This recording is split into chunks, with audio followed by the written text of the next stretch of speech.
Chapter 15, Topic 15.1, Kinetics of Particle, Impulse and Momentum, and 15.2, Impulse and Momentum for a System of Particles.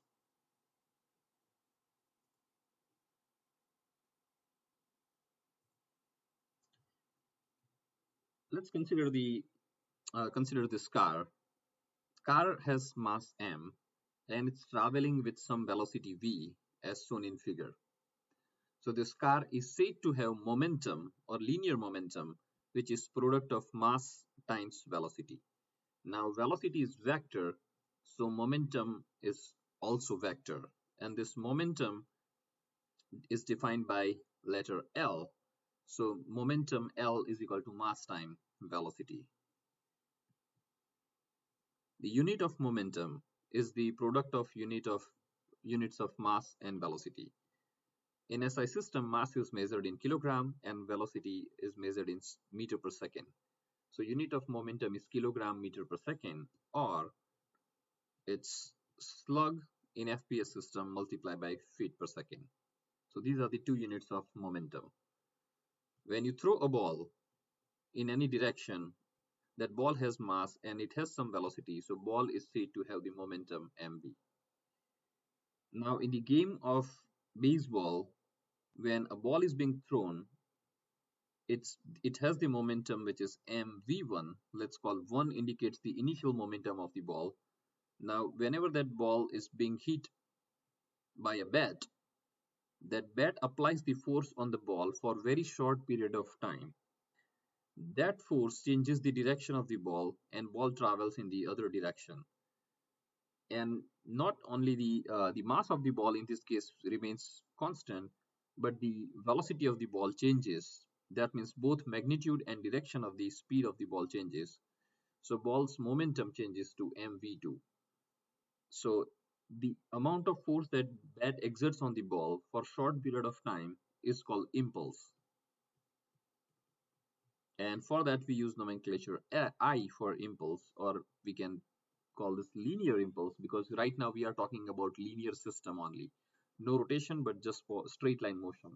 And linear impulse for this short period of time is nothing but integration of f dt t1 to t2, where t1 to t2 indicates the total time the bat remains in contact with the ball. It's a very short time, so during that short time the force changes, force that acts on the ball that changes, and integration of that force relative to time is called linear impulse. And the unit of linear impulse depends on the unit of force and time. So force is measured in Newton, time in minutes or seconds. So Newton second is the unit for linear impulse in SI system, or pound second is the unit for FPS system. And there is direct relation between change in momentum of the ball and the impulse that is applied, and that relationship is called the principle of linear impulse and momentum. And mathematically it can be written as initial momentum of the particle plus linear impulse applied to the particle is equal to final momentum of the particle. So if we know the initial momentum of the ball, if we know this impulse, then we can calculate and predict the change in momentum of the ball, or the final momentum of the ball. Or in other words, if you know initial and final momentum of the ball, we can calculate the impulse. Okay, so this equation can be used in different ways. Impulse as well as momentum, they both are vector quantity, because velocity is vector and force is vector, so both impulse and momentum are vector quantity. And this equation is called principle of linear impulse and momentum. So let's look at another example, that the soccer ball that's rolling on the ground, it has mass m and some initial velocity v1, so the momentum of the ball is mv1, product of mass times velocity. Now when the boy kicks the ball, the boy applies impulse on the ball, which is integral of f dt I, and as a result of that impulse, ball changes the direction and it travels in the opposite direction with some velocity v2. So this is also another example of linear impulse and momentum system. Now there are three diagrams that we can see on the screen. This is called the initial momentum diagram. This diagram here that indicates the force and integral of force relative to time is called impulse diagram. And then the other one here, which indicates the momentum of the ball after an impulse is applied, is called the final momentum diagram. And we use number 1 to define the situation, that initial momentum, and we use number 2 to indicate the final momentum. Okay, and so this is what we do in chapter 15, is we will look at few different examples of how linear impulse and momentum can be used to solve practical problems. So let's go to the presentation now.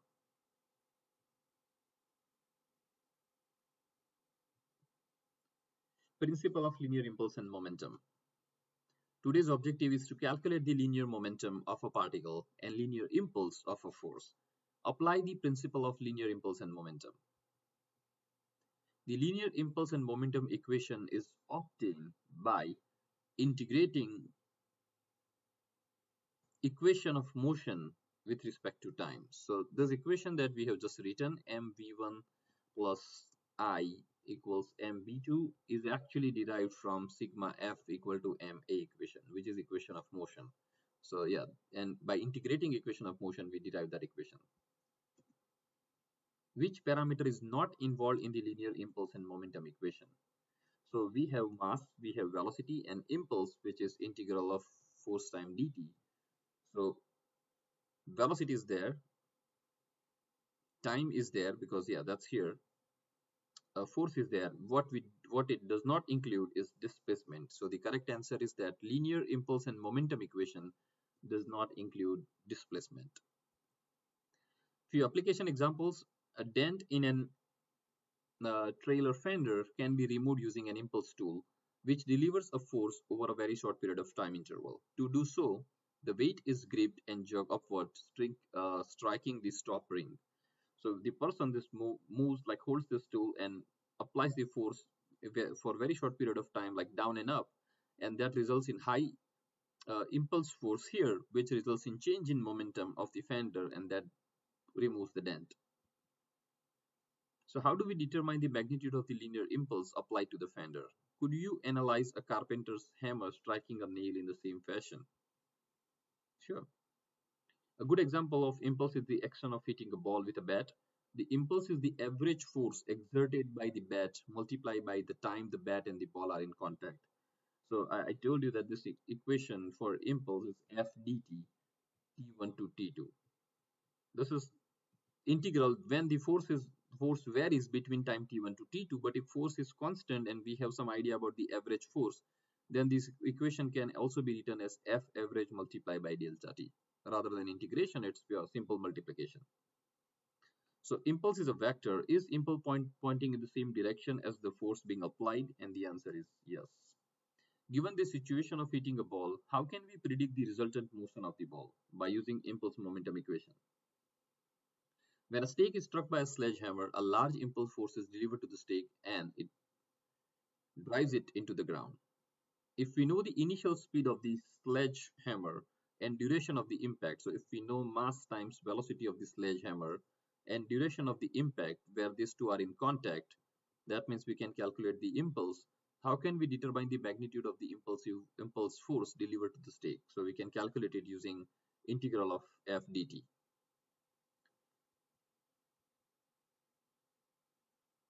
So now we are going to see how impulse momentum equation is derived. So sigma f equal to ma, where a is replaced by dv by dt, and then this dt is actually the whole equation is multiplied by dt on both sides.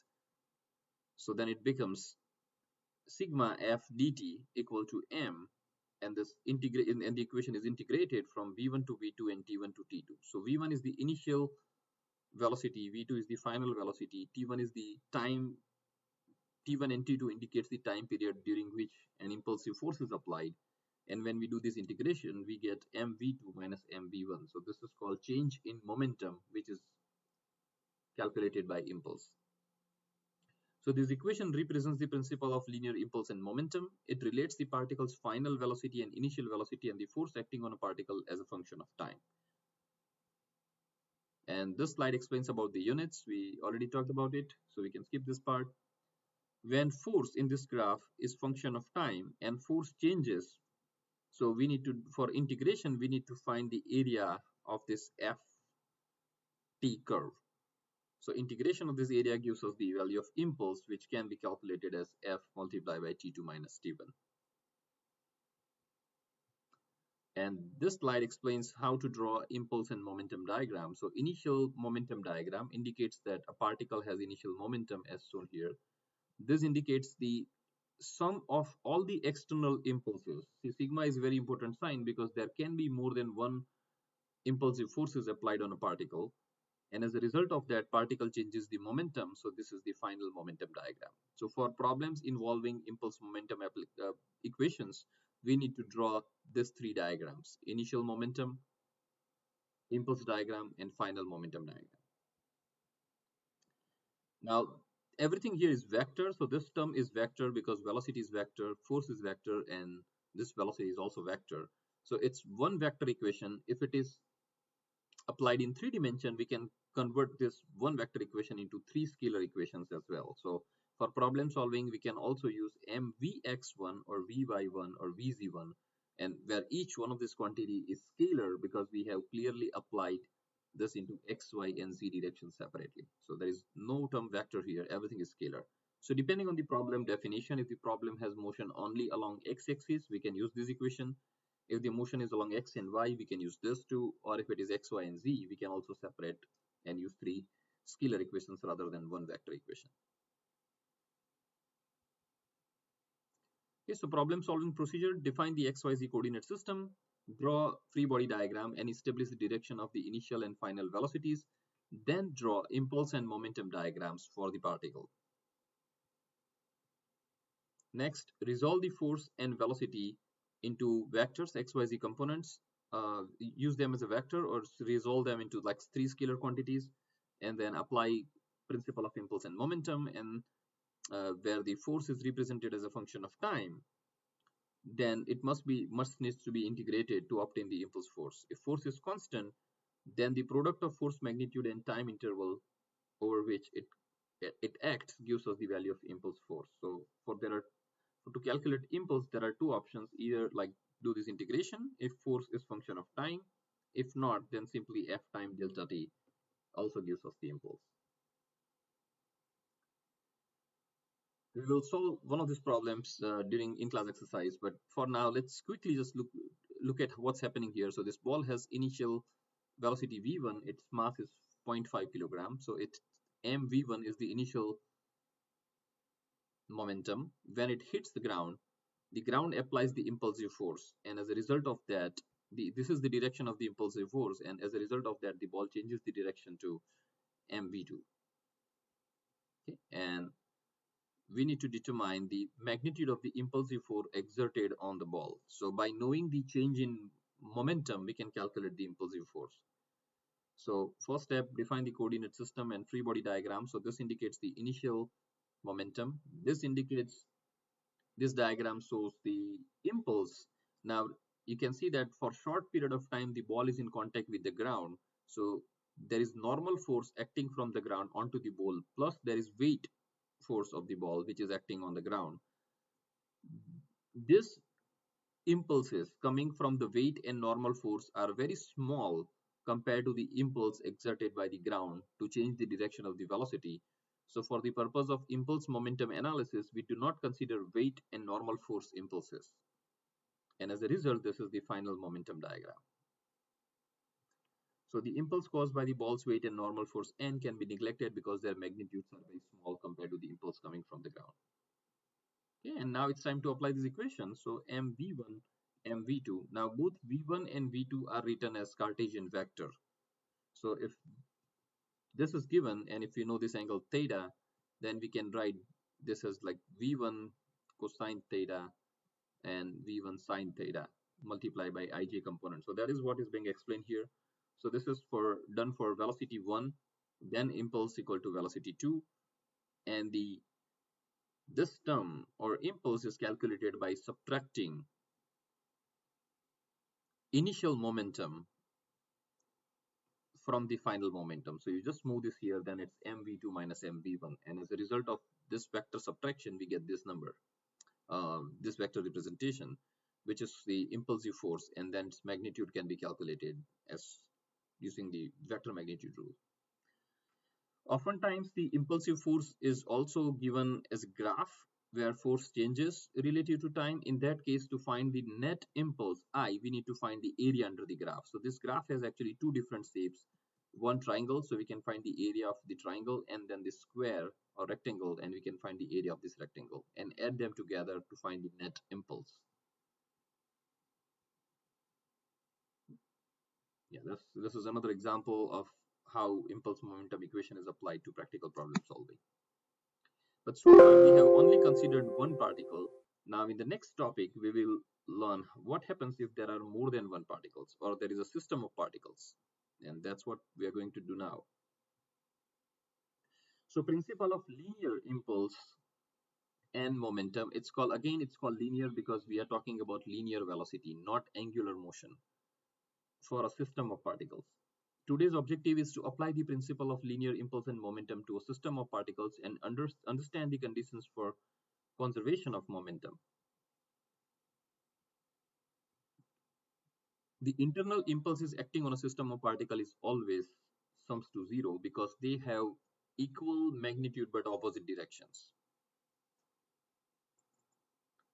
If an impulse momentum analysis is considered during the very short period of time, as shown in the picture, the weight is non-impulsive force. We do not consider weight as an impulsive force. So look at this example that there are like this two rollers or rolling wheels of the pitching machine. They apply the impulse on the ball, which changes the momentum of the ball. So initial momentum of the ball is zero, but as soon as the force is applied by these two rollers, its momentum changes. So this is the impulse momentum diagram, or the impulse diagram that is drawn for the two rotating wheels. And these are the normal forces and the weight force of the ball. But for the purpose of analysis, we neglect them and consider only the impulse force coming from the rollers. Does the release velocity of the ball depend on the mass of the ball? Of course, because impulse changes momentum and momentum depends on mass. So yes, release velocity depends on the mass of the ball. This is another example of system of particles where we have the large crane mounted hammer here, and these are the piles which are like pushed into the ground using the hammer. So conservation of momentum can be used to find the velocity of the pile just after impact, assuming the hammer does not rebound off the pile. If the hammer rebound, does the pile velocity change from the case when the hammer doesn't rebound, and why? In the impulse momentum analysis, do we have to consider the impulsive force of the weight of the hammer and the pile and the resistance force from the ground? Why or why not? We assume that the resistance offered by the ground on the pile is much lower than the force applied by the hammer on the pile, so we can neglect the resistance from the ground. So for system of particles, when we have more than one particles involved, then the impulse momentum equation becomes this, where it's sigma, that is sum of initial momentum of all the particles. When there are two particles, this will be m1 v1 m2 v2 plus sum of all the impulses equal to sum of final momentum.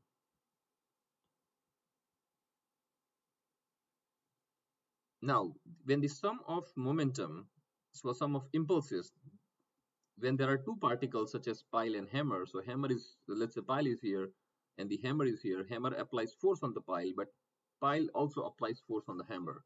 So there are equal and opposite impulses. That means the summation, the sigma term will become zero, and at that time the equation reduces to sigma initial momentum equal to sigma final momentum, and this equation is called conservation of momentum, linear momentum. Remember, we studied about conservation of energy, where total kinetic energy remains constant. Same way here, total momentum remains constant. So when there are multiple particles colliding with each other or impacting on each other, then the total momentum always remains constant. So momentum of one particle is transferred to the other particle. For example, we can look at this situation that there are two railway cars, each one has mass m1, ma, and mb. This is velocity of car A. 1 indicates before impact, and this indicates velocity of car B before an impact. So total momentum of the system is MAVA1 plus MBVB1. And when car A hits another car, they both apply force on each other. So net impulse here is 0. That means the total momentum of the cars after impact also remains constant. So that means this can be written as MAVA2, where number 2 indicates after impact, plus MBVB2. And using this equation, we can solve for the speed of these cars after impact. Okay, so that is being applied here. So this is initial situation, then impact happens, and they both move. And we know the velocity of car B after impact, so we can calculate velocity of car A using this conservation of linear momentum equation. Okay, and once we get the momentum of A after an impact using linear impulse and momentum equation, we can also calculate the force that is being applied, impulsive force between two cars at the time of an impact using this formula.